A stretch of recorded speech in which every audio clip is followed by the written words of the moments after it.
자, 오늘은 예수님의 관심과 바리새인들의 관심이라는 주제를 가지고 함께 은혜를 좀 나누고 또 기도 제목으로 삼기를 원합니다. 오늘 본문 첫 절부터 끝절까지 계속 같은 한 주제로 이어지는 부분들이 있고요. 또 물론 뒤에는 또 다른 이야기, 또 스로보니게 여인의 또 고침받는 부분도 나오겠지만 앞부분에서 나온 얘기들이 사실 많이 연장선상에 있습니다. 이 부분의 첫 절부터 바리새인들이 예수님 앞에 시비를 걸죠. 그래 책망을 합니다. 내가 오다 보니까 당신의 제자들이 손을 씻지 않고 음식을 먹는 걸 봤습니다. 왜 당신의 제자들은 그렇게 거룩한 삶을 살지 않습니까? 여러분, 오늘 본문을 보니까 특별히 이렇게 표현하고 있죠. 2절에 부정한 손으로, 씻지 아니한 손으로 먹었다. 씻지 않았기 때문에 부정한 손이 되었다는 거예요. 그냥 뭘 씻는 겁니까? 그냥 물로 씻는 거거든요. 음식 먹기 전에 우리도 손 씻잖아요. 그래서 손을 씻으면은 깨끗한 손이 되겠죠. 깨끗한 손. 그런데 손을 씻지 않으면은 더러운 손이겠죠. 그렇죠? 더러운 손으로 음식을 먹을 수가 없습니다. 실제로 빵을 같은 거 손으로 뜯어 먹고 이렇게 먹었겠죠. 그런데 이 더러운 손으로는 먹을 수가 없죠. 그러면 더럽고 깨끗하고 이렇게 서로 반대되는 단어를 써야 되는데 부정한 손이라고 얘기를 하고 있습니다. 그러니까 손을 씻으면 거룩하게 되고 안 씻으면 부정하게 된다. 우리의 개념으로는 이 위생상의 개념으로는 도무지 이해가 되지 않는 말이죠. 그러나 오늘 그 장로들의 유전이라고 말하고 있습니다. 유전, 전통이란 얘기죠. 전부터 쭉 내려오는 얘기입니다. 음식을 먹을 때 손을 씻고 거룩한 모습으로 먹을 때에 그것이 하나님이 기뻐하시는 그런 모습이 될 것이다라고 그들은 오래전부터 생각했던 것이죠. 오래전에부터 제사장들은 제사를 드릴 때에 꼭 손을 씻고 나가서 제사를 집례했습니다. 그래서 물두멍이 늘 이렇게 준비되어 있었습니다. 손 씻는 의식은 너무나 중요하죠. 지금도 뭐 중동 지방에 여행을 가시거나 또 근무하셨던 분들은 너무나 흔하게 보셨겠습니다만은 이슬람교를 믿는 사람들도 늘 그 물을 곁에 두고 손을 씻는 모습들을 보셨을 겁니다. 아마도 이렇게 비슷한 전통과 유전들이 이 공통 분모 속에 있는 것 같습니다. 성경에 손을 씻지 않으면 거룩하지 않고 부정하다라고 말씀하신 구절은 눈 씻고 봐도 단 한 구절도 없습니다. 그런데 그들은 처음에는 순수한 의도로 손을 씻고 음식을 대했겠죠. 손을 씻으면서 하나님, 오늘도 내가 이 손으로 죄악을 일삼았습니다. 주님이 주신 거룩한 떡을 땜에 있어서 내가 손을 씻음으로 회개합니다. 아마도 그렇게 시작하지 않았을까 싶습니다. 그런데 나중에 이것은 이제 형식이 더 앞서게 된 것이죠. 마음은 별로 그렇게 하고 싶지 않은데 손을 씻는 것이 마치 내가 더 거룩해지는 그런 착각을 한 것이죠. 빌라도가 재판하면서 물 대야를 떠놓고 손을 씻으면서 말합니다. 지금 이 재판과 나는 상관이 없다. 여기에 대해서 벌을 받는다면 너희들이 받아라. 나는 이 피와 상관이 없다 라고 말하면서 손을 씻었습니다. 여러분, 손을 씻음으로 말미암아 그가 거룩하게 된 것은 물론 아니지만은 그들의 그 전통 속에서 이런 모습들이 흔하게 보였던 것 같습니다. 이들은 이 전통이 너무나 강력하게 그들의 삶을 지배했기 때문에 나중에는 안식일조차 유전으로 가득 채웠습니다. 안식일이 원래 의미가 뭡니까? 우리에게 쉼을 주시려는 하나님의 그런 선한 계획이셨습니다. 그런데 안식일이 일주일 중에 제일 힘든 날이 되어버렸어요. 너무나 하지 말란 것이 너무나 많고 절제해야 되고 또 조금만 자기들이 잘못하면은 안식일을 범한 죄인이 되고 맙니다.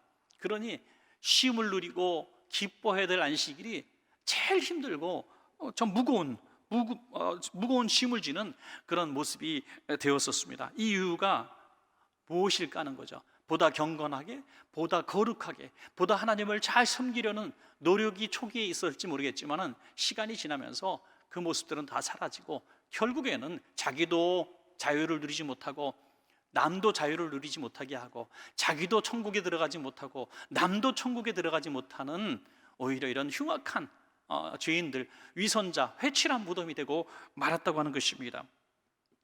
그래서 예수님의 관점과 관심과 이 바리새인들과 서기관들의 관심이 여기서 굉장히 중요한 차이점을 발견하는데, 이 차이점이 왜 이토록 잘못 어긋난 길을 가게 만들었는가는 굉장히 중요한 단서를 우리가 받을 수가 있습니다.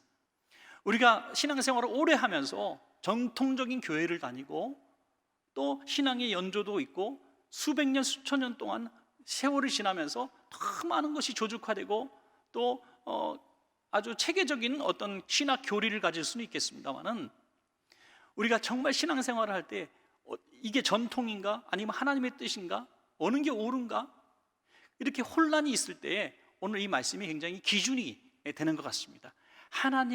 예수님의 관심을 가지고 우리가 신앙생활을 하게 되면 이 부분에서 굉장히 자유로워질 수 있는데, 바리새인들과 서기관들의 관심을 가지고 그 시각으로 신앙생활을 하려고 한다면 나도 힘들고 남도 힘들게 하는 잘못된 신앙을 전할 수밖에 없게 된다는 것입니다.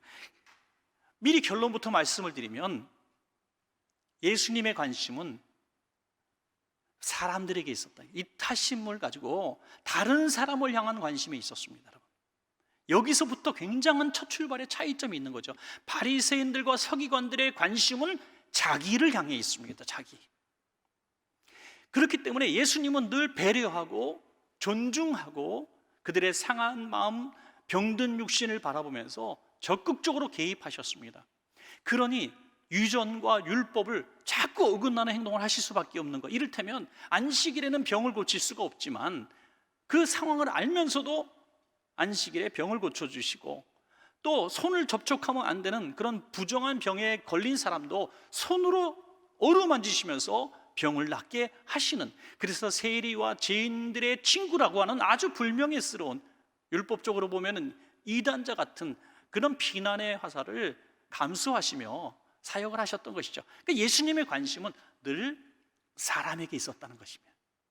굉장히 중요한 얘기입니다. 그러나 바리새인과 서기관들의 관심은 자기 신앙에 있었어요. 나만 잘하면 된다.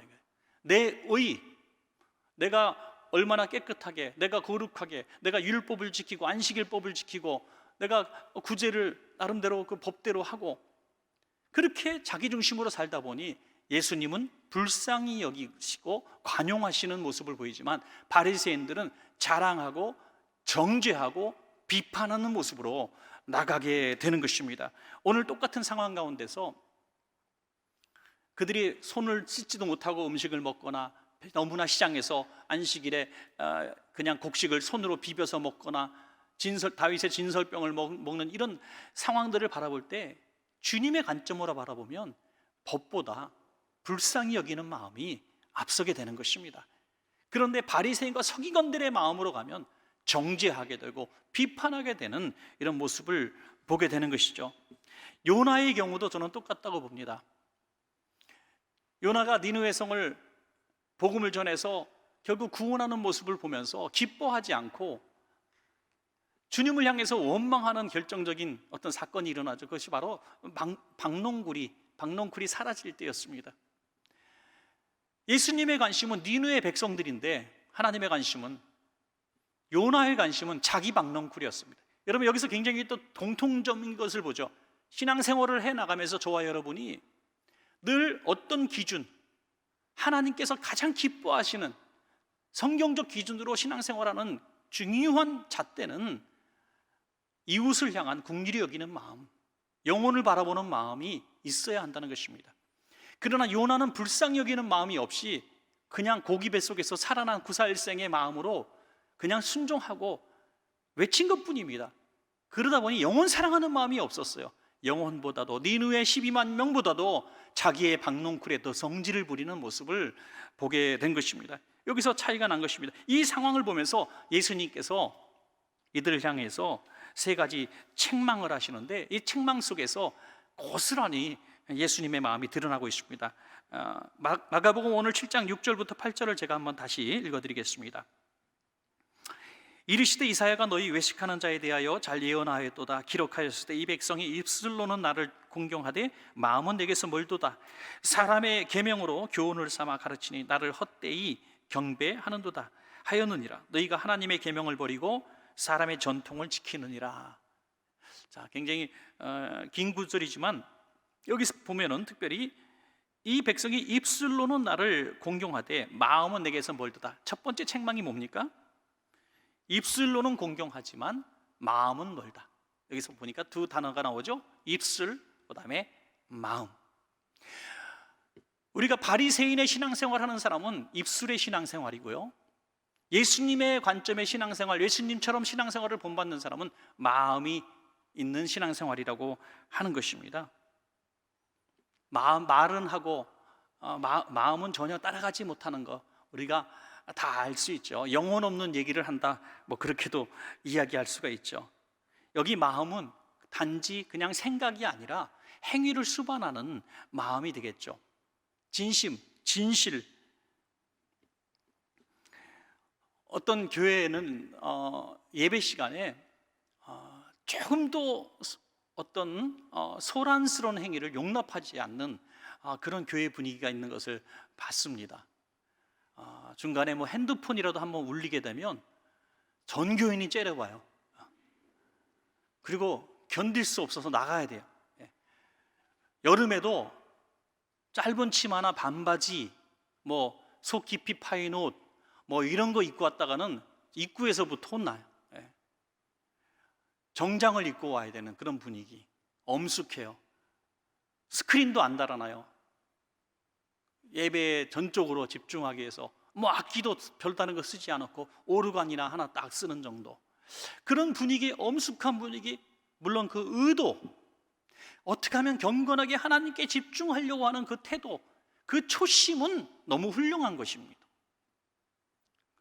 사실이지 않습니까? 우리가 하나님 앞에 나올 때, 예배할 때 경건하게 옷 입고 정말 하나님께 집중하고 정말 어떤 다른 것에 의존하지 않고 예배에만 집중하고 말씀에만 집중하려는 그런 태도는 너무너무 좋았는데, 이것이 예수님의 관심으로 나아가면 되는데 바리새인의 관심으로 발전되는 것입니다. 나중에는 시끄러우면 예배 망친 거고요, 뭔가 옷을 잘 못 입고 오면 그날 예배 잘못 드린 거예요.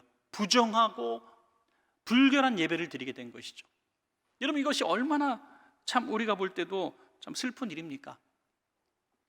마음으로 하지 않고 행위로, 겉모습으로 거룩과 부정을 얘기한다는 건 있을 수가 없습니다. 모세가 떨기나무를 바라보며 앞에 왔을 때 하나님께서 이렇게 말씀하시죠. 내가 선 곳은 깨끗한 땅이니 내 발에서 신을 벗으라. 좀 이상합니까?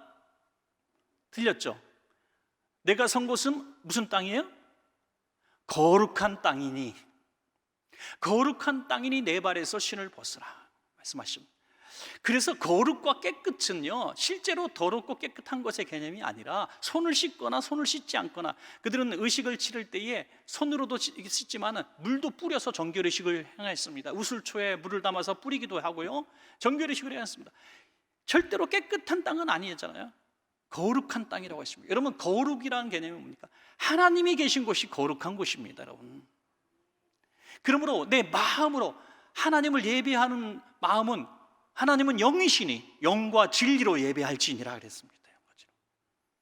오늘 우리들의 복장이나 또 우리들의 태도나 또 몸이 좀 불편해서 누워서 비스듬히 누워서 예배하시거나, 오늘 어떤 상황 가운데서 여러분 가정에서 지금 수면 잠옷을 입고 오늘 예배하시는 분들, 자꾸 제가 화장실 2번 왔다 갔다 하는 것도 다 보이는데, 여러분 그런 태도로 예배를 드리셨다 할지라도 그래도 내가 예배를 잘 드려야 되겠다, 오늘 내가 수요 예배를 통해서 내 은혜 받아야 되겠다 하는 마음으로 주님 앞에 예배하기 위해서 텔레비전 켜놓고 거기 앉아 계신 분들을, 마음이 더 중요한 겁니다. 마음이. 아무리 몸은 이곳에 있고 정말 바른 자세로 앉아 있어도 마음이 자꾸 딴 생각, 내 경제적인, 또 내 미래, 내 직장 생활, 이런 것들이 상념에 꽉 차 있으면 이것은 거룩한 예배가 될 수가 없다는 것입니다. 오늘 첫 번째 책망이 뭐라고요? 입술로 하지 말고 마음으로 하나님을 경배하라 하는 것입니다. 두 번째 책망이 뭡니까? 계명은 버리고 사람의 전통을 지킨다. 여기 계명과 전통 두 단어가 나오죠. 계명이냐 전통이냐. 계명을 지키는 자는 예수님의 관심이고 전통을 지키는 자는 바리새인의 관심이다 하는 거죠. 여러분, 교회 안에 많은 전통이 있고 또 프로그램들이 있습니다. 예배도 순서가 있고요, 예배의 시간도 정해져 있었습니다. 지금은 굉장히 우리 성도님들도 인식의 변화가 있고 굉장히 이런 데 유효한 부분들이 있었습니다. 그런데 이 과정 속에서 많이 발전한 거겠지만 한때는 정말 예배 시간 한번 변경하거나 또 예배의 어떤 순서 하나 변경하는 데 있어서 목숨을 걸고 싸웠던 시기가 있었습니다. 순서에 뭐 하나 넣고 빼고 하는 것이 마치 예배를 못 드리고 잘못 드리는 것처럼, 정말 그러다가 우리가 눈을 좀 떠서 변화된 많은 세상을 보게 되죠. 전에는 처음에 기독교 들어왔을 때는 기역자 예배당에서 예배드리지 않았습니까? 어떻게 여자하고 남자하고 얼굴을 마주보며 예배를 드릴 수 있냐고. 그래서 아주 기역자 교회 가운데 강대상을 뾰족한 데 놓고 양쪽에 남녀 성도가 있고, 나중에는 네모 반듯한 교회는 중간에 카텐을 쳐서 예배를 드렸잖아요. 어디 감히 예배 드리는데 방석을 깔고 편안하게 예배 드리냐고 맨바닥에서 예배 드렸습니다. 그러다가 방석파가 생겨서 교회가 분열되기 시작했어요. 거기는 방석파에서 끝난 게 아니라 방석파 교회가 의자파 교회랑 또 분리가 됩니다. 여러분, 이 예배의 형식, 시설 이런 것들을 통해서 교회가 분열되는 역사가 실제로 있었습니다. 피아노를 치느냐 치지 마느냐 갖고도 교회가 분열됐고요, 가운을 입느냐 입지 마느냐 갖고도 교회가 전쟁을 합니다. 여러분, 이런 수만 가지 관심이 왜 어디에 잘못됐냐? 처음부터 잘못된 거예요. 바리새인과 서기관들의 관심, 오늘 이 말씀만 제대로 배웠어도 절대로 분열되는 역사가 없었을 겁니다. 예수님의 관심으로 영혼을 바라보고 하나님의 말씀을 바라봤다면 우리는 서로를 용납할 수 있었을 것입니다. 서로 하나가 될 수 있었을 것입니다.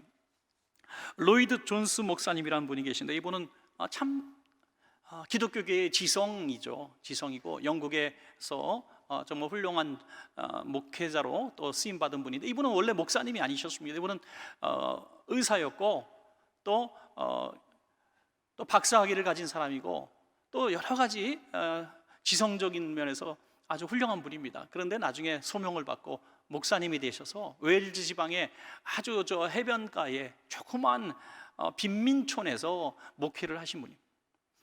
그분은 굉장한 문화 충격을 받았습니다.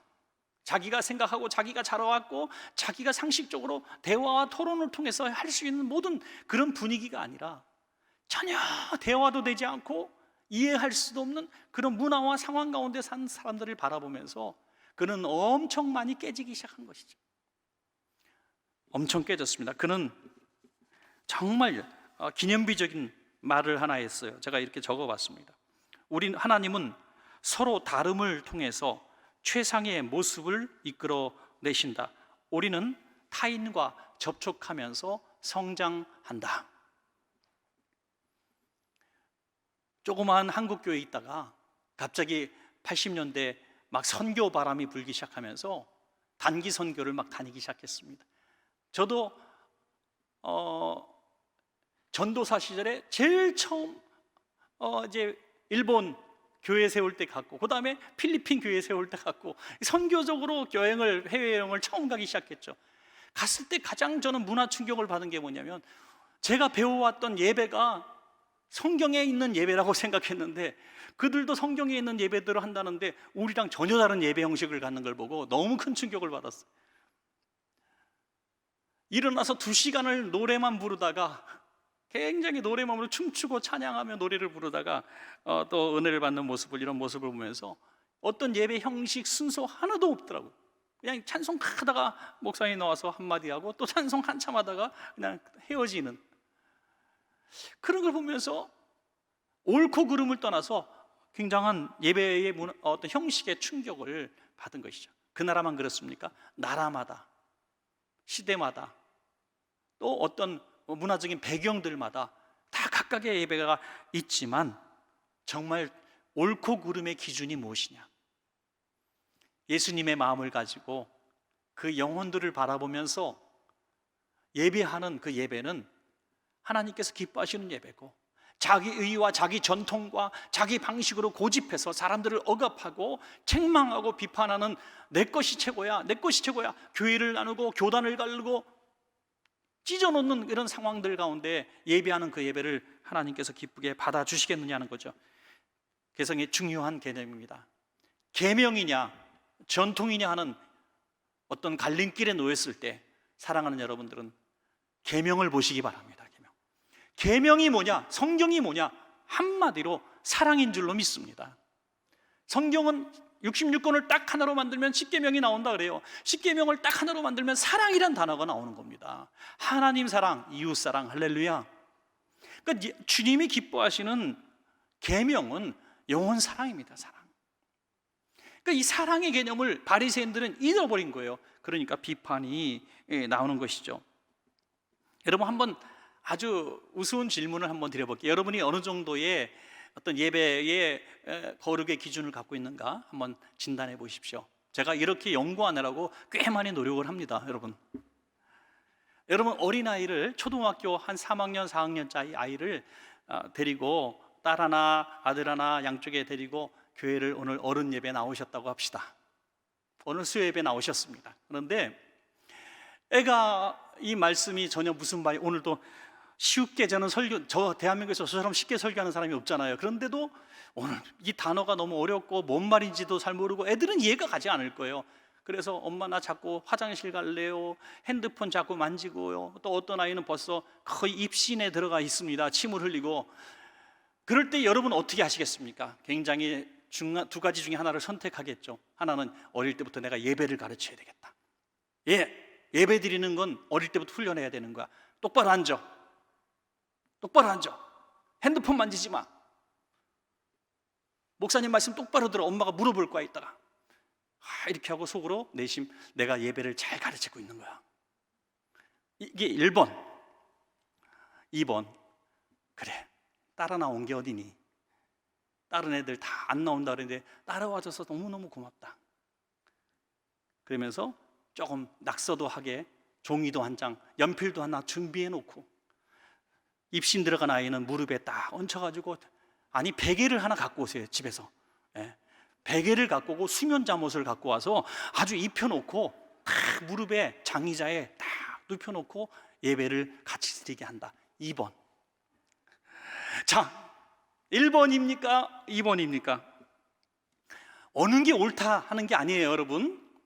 그런데 여기서 나는 잘 모르겠어요 라고 말할 수밖에 없죠. 그럴 때 오늘 예수님의 관심이냐 바리새인의 관심으로 한번 이 프리즘을 가지고 한번 생각해 보십시오. 예수님의 관심은 지금 상황과 형편, 형식 이런 것에 있는 것이 아니라 이 영혼의 관심을 갖고 있는 거예요. 이 영혼이 상하지 않고, 이 영혼이 평안하고, 이 영혼이 행복하기를 바라고. 만약에 바리새인의 관심으로 갖게 되면 엄한 책망과 꾸짖음이 수반되겠죠. 결과에 대해서는 하나님께 맡기시기 바랍니다. 결과에 대해서는 하나님께 맡기는 거예요. 엄히 잘 훈련받은 아이가 물론 하나님 앞에 난 그렇게 훌륭하게 훈련받았습니다 하면서 똑바르게 자랄 수 있다면 너무너무 감사한 일이죠. 그건 최상이죠. 그런데 이렇게 어려웠다가 얘가 딱 고등학교 1학년만 되면 탈출입니다. 탈출. 예배 지겨워. 예배는 혼나는 시간. 다른 애들도 아무도 안 나오는데 왜 우리 엄마는 학생인 나를 꼭 끌고 가? 애가 딱 불만을 갖게 되는 거죠. 그러면 머리 커서 떠나버리면 어떻게 그때 잡겠습니까? 그러나 예배당이 집보다 더 편해. 교회 가면 너무너무 좋은 게 집에서는 혼내는데 교회에서는 안 혼내. 엄마가 너무너무 해달라는 거 다 해줘요. 막 갔다 오면 선물도 줘. 그럼 이 아이의 안식처는 교회가 되는 겁니다. 교회 하면 이미지가 포근하고 잠이 오고 행복하고 다 아이고 이쁘다 성도들이 안아주고. 여러분, 이것이 계명이냐 전통이냐에 굉장히 중요한 기준이 되는 것이죠. 마지막 세 번째 책망은 뭡니까?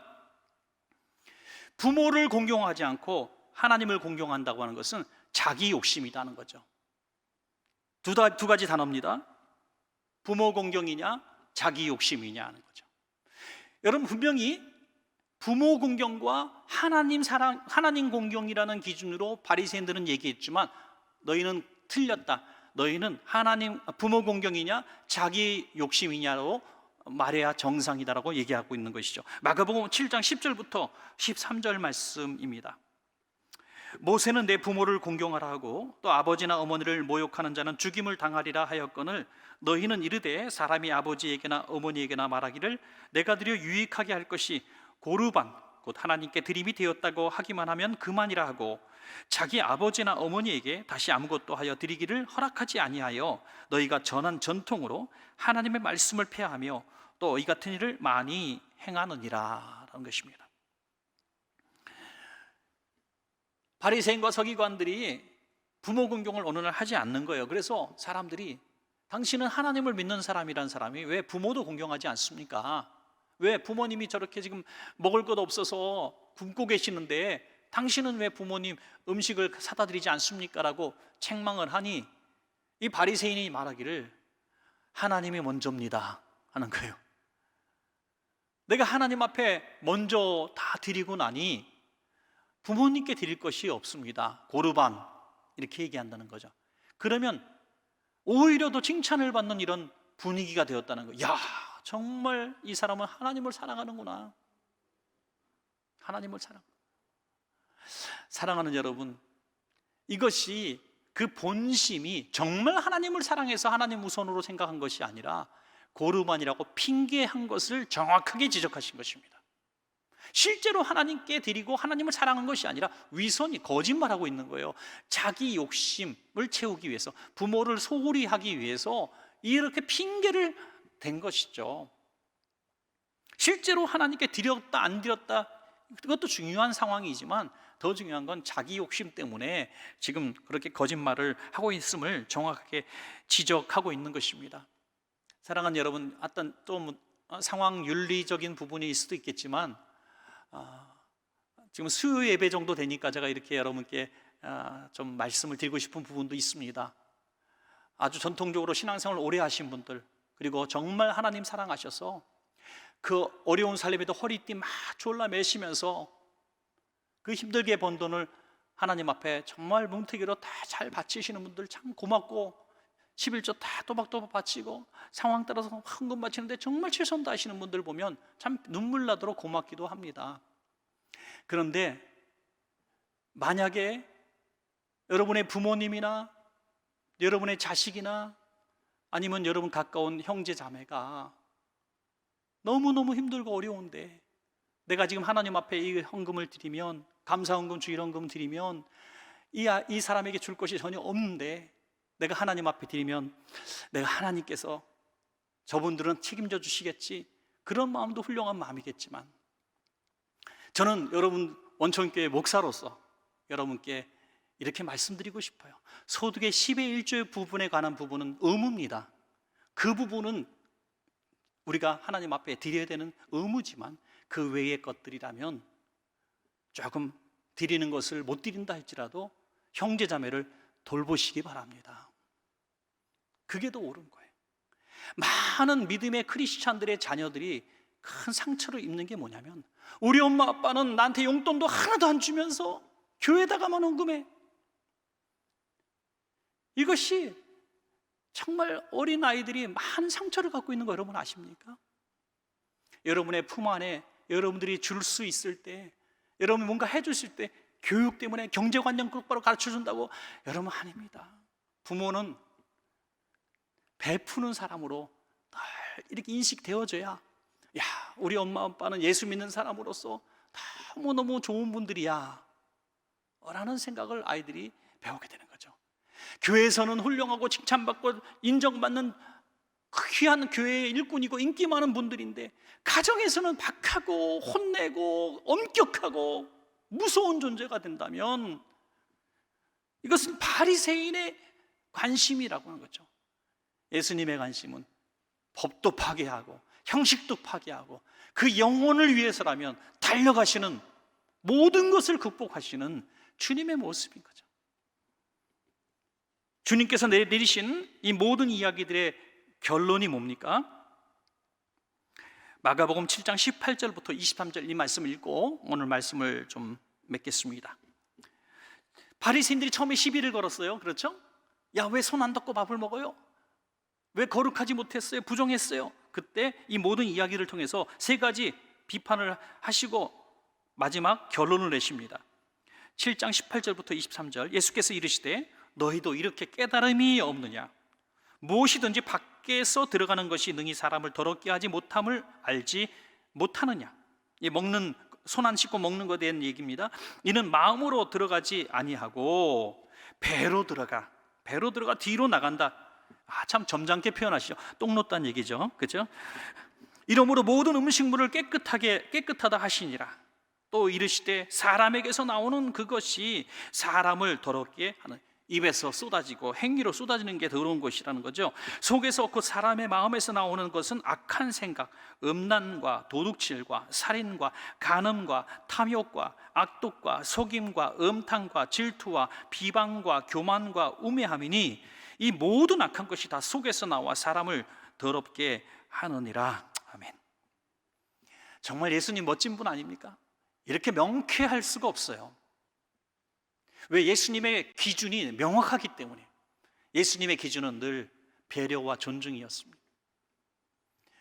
우리 신앙생활의 가장 멋진 세상 말로 매너라고 할 수도 있고 또 존중이 여기는 그런 태도라고도 할 수 있겠지만 사랑은 무례히 행치 않는다는 말이 저는 참 좋습니다. 정말 우리 성도들 사이에서도 나는 하나님만 바라보고 신앙생활해 라는 말에 굉장히 위험한 발언인 것을 여러분 아시기 바랍니다. 하나님은 하나님만 바라보라고 하지 않아요. 너희 옆에 있는 사람이 나야 라고 말씀하고 계시는 거죠. 내 형제를 사랑하지 않고 하나님을 사랑하는 자는 거짓말하는 자라 라고 말씀하고 있습니다. 제사장과 레위인의 생활을 해도 열심히 예배자가 되어도 강도 만난 자를 돕지 않으면 이웃이 될 수 없다고 말씀하고 있습니다. 결론입니다. 예수님의 관심은 이타심이었습니다. 배려였습니다. 다른 사람을 생각하고 긍휼히 여기고 불쌍히 여기는 마음이었습니다. 바리새인과 서기관들의 마음은 뛰어난 종교심과 누가 봐도 훌륭한 하나님을 사랑하는 사람의 삶을 사는 것처럼 보였지만 자기의 속에 빠져 있었고 다른 사람을 비판하고 다른 사람을 정죄하고 결박시키는 일밖에 하지 못했습니다. 자기도 의롭지 못하고 남도 의롭지 못하게 하고 자기도 천국 못 가고 남도 천국 가지 못하게 했습니다. 사랑하는 원천가족 여러분, 예수님의 관심으로 사시기를 주의 이름으로 축복합니다.